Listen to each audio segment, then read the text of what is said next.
കാണാൻ ഭംഗിയേറെയുണ്ട് കമ്മൽപ്പൂവെന്ന് വിളിപ്പേരുള്ള അധിനിവേശ സസ്യമായ സിംഗപ്പൂർ ഡെയ്സിക്ക്. പൂക്കളുടെ ഭംഗി കണ്ടും നിലം മൂടി നിൽക്കുന്നതിനാലും അലങ്കാര ചെടിയായി പല രാജ്യങ്ങളിലും ഇവ ഇപ്പോഴും ഉപയോഗിക്കാറുമുണ്ട്. എന്നാൽ വയനാട്ടിലെ അവസ്ഥ നേരെ തിരിച്ചാണ്. കൃഷിയിടങ്ങളിലേക്ക് പടർന്നു കയറി വിളകൾക്ക് കൂടി ഭീഷണിയായ ഈ ചെടിയെ നശിപ്പിക്കാൻ മാർഗം തേടുകയാണ് കർഷകർ.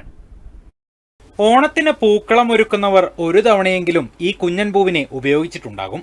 നമ്മുടെ നാട്ടിൻപുറങ്ങളിൽ വളർന്നു പടർന്ന നിറയെ പൂക്കളുമായി നിൽക്കുന്ന ഈ ചെടി നാടൻ ചെടിയാണെന്ന് പലരും തെറ്റിദ്ധരിച്ചിട്ടുമുണ്ടാകും.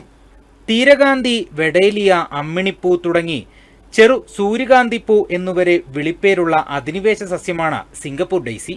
സൂര്യകാന്തിയുടെ വംശത്തിൽപ്പെട്ട ഈ ചെടിയിലെ പൂക്കൾക്ക് കമ്മലിന്റെ ആകൃതിയാണ്. അതുകൊണ്ട് തന്നെ നാട്ടിൻപുറങ്ങളിൽ കമ്മൽ ചെടി എന്നാണ് ഈ ചെടികൾ അറിയപ്പെടുന്നത്.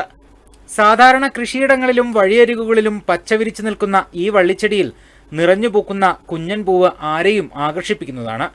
സൂര്യപ്രകാശം കൂടുതലായി ലഭിക്കുന്ന പ്രദേശങ്ങളിൽ ഈ ചെടി തഴച്ചു വളരും.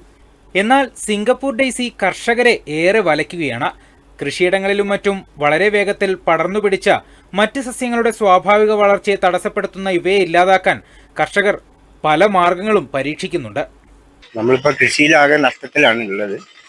4 ലക്ഷം രൂപയോളം ഇപ്പോൾ മുടക്കിയിട്ട് 5 ദിവസം കേടായി. മഞ്ഞപ്പൂ ഒരു വള്ളി പോലുള്ള സാധനം അതെല്ലാം ഇഞ്ചിയിലേക്ക് പടർന്നിട്ട് കൃഷിയാകെ നഷ്ടത്തിലേക്ക് വരിക.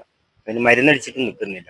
കർഷകർക്ക് ഇവൻ വില്ലനാണെങ്കിൽ പല ആയുർവേദ ഔഷധ കൂട്ടുകളിലും കമ്മൽപ്പൂ ഉപയോഗിക്കുന്നുണ്ട്. അതുകൊണ്ട് തന്നെ കമ്മൽപ്പൂ പൂർണ്ണമായും ഉപദ്രവകാരിയല്ലെന്ന നിലപാടാണ് ചിലർക്കുള്ളത്. ഷെരീഫ്, വയനാട് വിഷൻ, മീനങ്ങാടി.